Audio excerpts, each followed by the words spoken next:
So you're not going to believe what happened. Ilhan Omar got booed at a concert in her own district by Somalians. You think I'm kidding? Let's watch a little bit of it.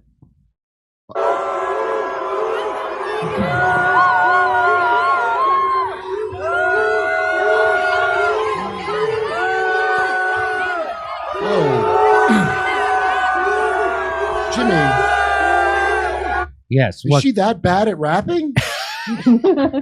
So it's at a concert by a guy named Saldan Sirar. I'm sure I'm pronouncing that incorrectly, but he's not used to being booed. Let's watch a little bit more. He tried to get them to stop, but they wouldn't.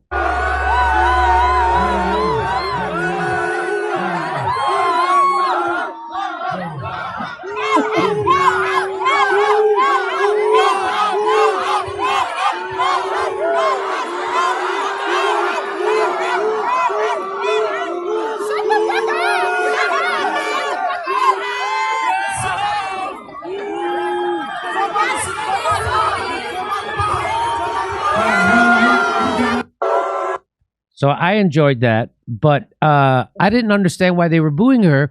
But an article in the Gray Zone appeared by Ann Garrison, and it's called Ilhan Omar's Meddling in the Horn of Africa Earns Boos at the Somali American Concert. So let's introduce our guest.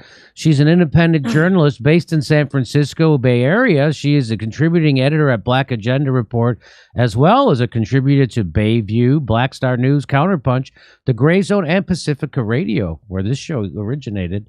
In 2014, she received the Victor Inagrab, I can't pronounce that, Humaza Democracy and Peace Prize for her reporting on the conflict. Please welcome Ann Garrison. Hi, Ann. How are you? I'm fine. How do you pronounce that award? Victoria Gabriel Mohosa, and that conflict is the conflict in the Great Lakes region of Africa, which is more in Central Africa. Okay. We're talking about the Horn of Africa today. Okay, so I'll show people where it is. This is this is the Horn of Africa. There's Ethiopia. There's Somalia. Okay, across the thing is Saudi Arabia.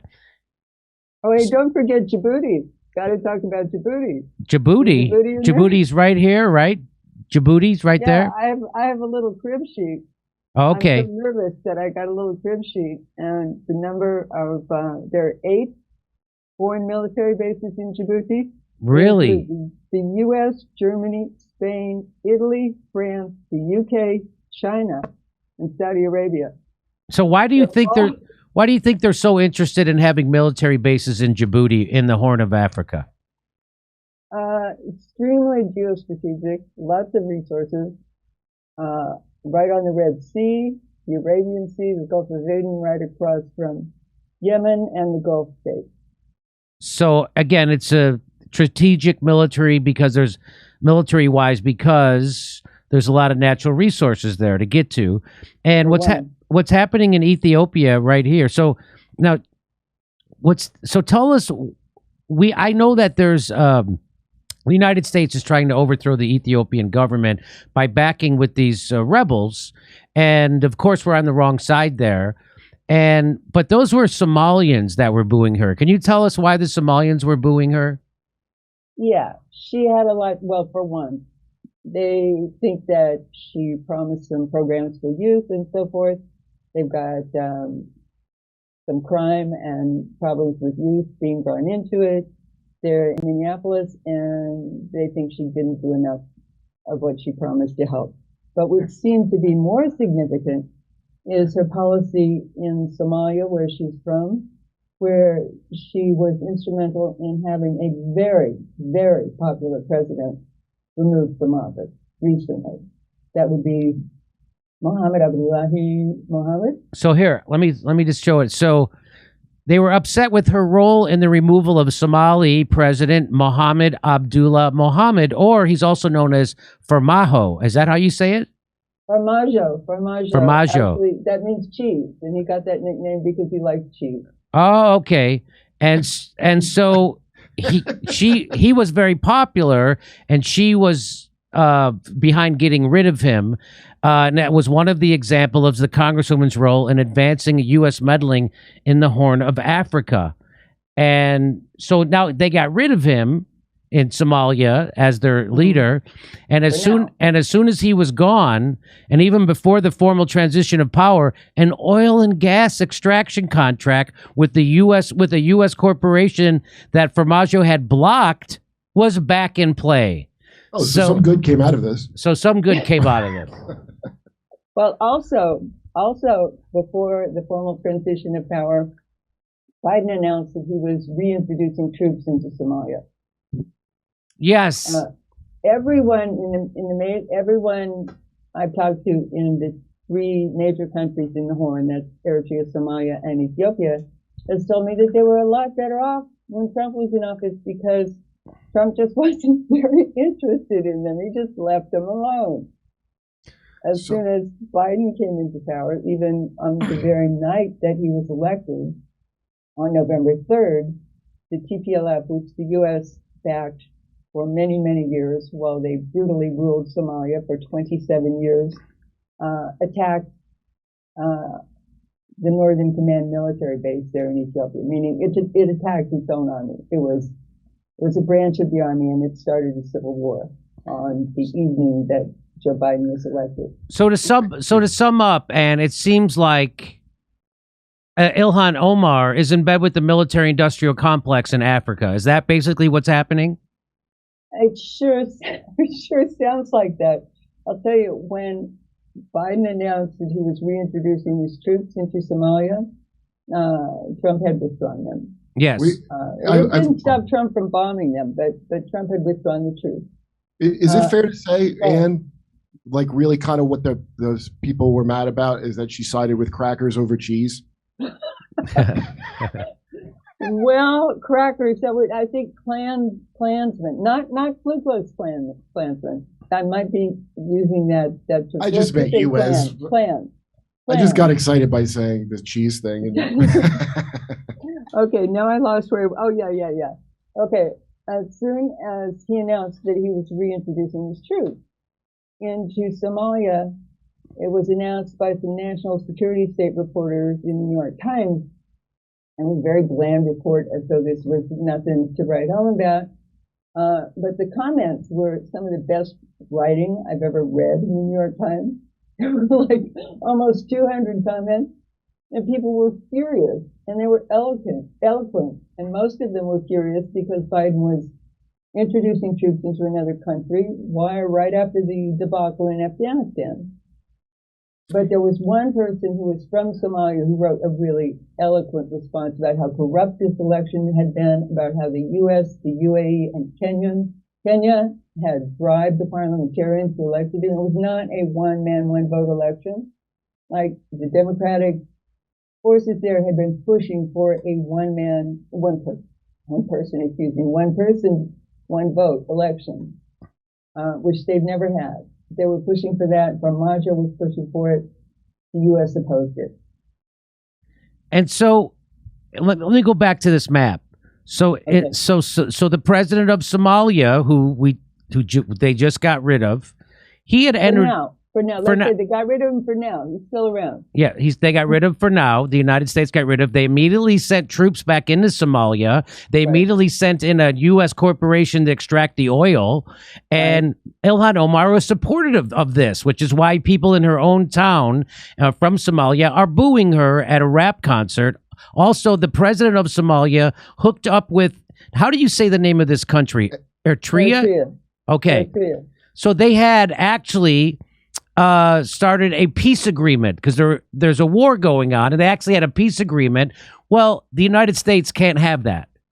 So, and that's so whenever there's a peace agreement, the United States has to come in, and now the United States is supporting the rebel group inside Ethiopia, and they don't want to have a peace agreement there. So just like in Ukraine, the United States doesn't want to have a peace agreement with Russia. They don't want to have a peace agreement over here in the Horn of Africa. And Ilhan Omar is on the wrong side of everything in Africa, everything. So I know people look at Ilhan Omar in the United States as some super progressive lefty liberal who's going to stand up for the people of Africa. But she is pushing military-industrial complex and CIA policies in Africa. Isn't that what's happening, Ann? Yeah. Yes. Okay. That's what's happening. Regarding that peace agreement, It was an agreement between Somalia, Ethiopia, and Eritrea. It was called I can't remember the complex name, but it was, the shorthand was the tripartite agreement between those three countries. Ethiopia and Eritrea had been at war for decades. When the TPLF, that's the group that the U.S. has backed for so many years, and the one who started the civil war on the evening that Biden was elected.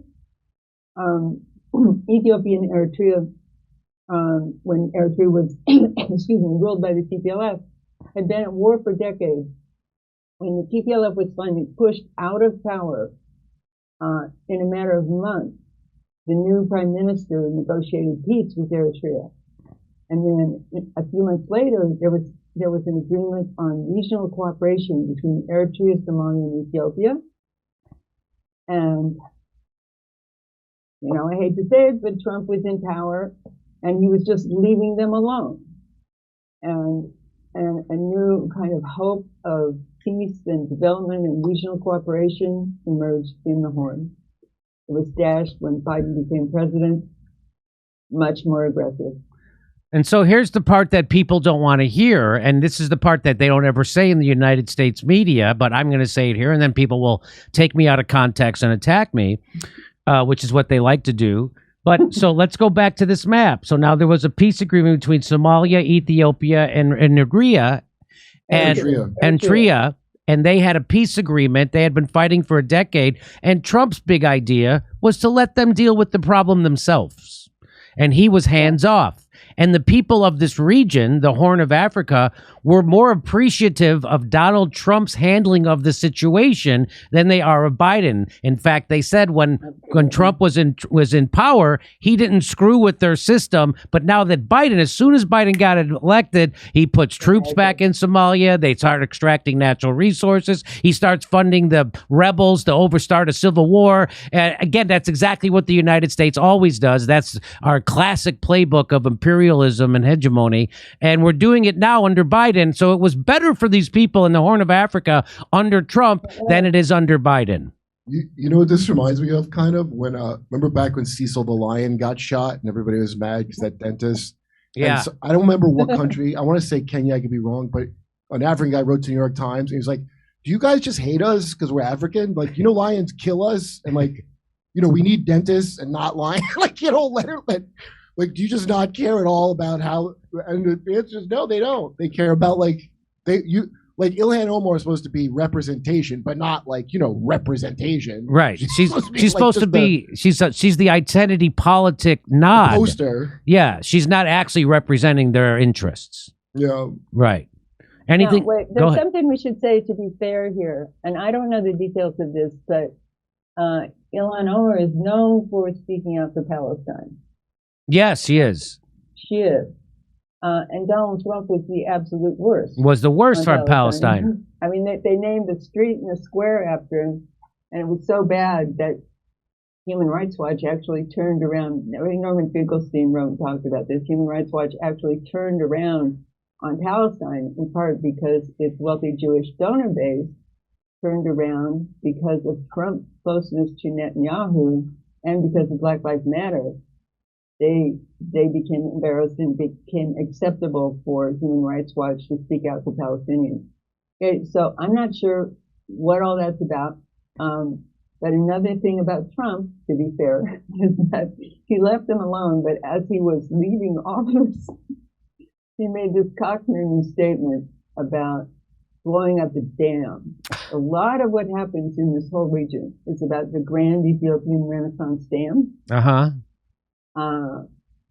Actually, 85% of the Nile water are in Ethiopia. And they built this dam. It's the 7th largest dam in the world and the largest dam in Africa. And it promises to deliver electricity to all of Ethiopia and then up and down in the Rift Valley.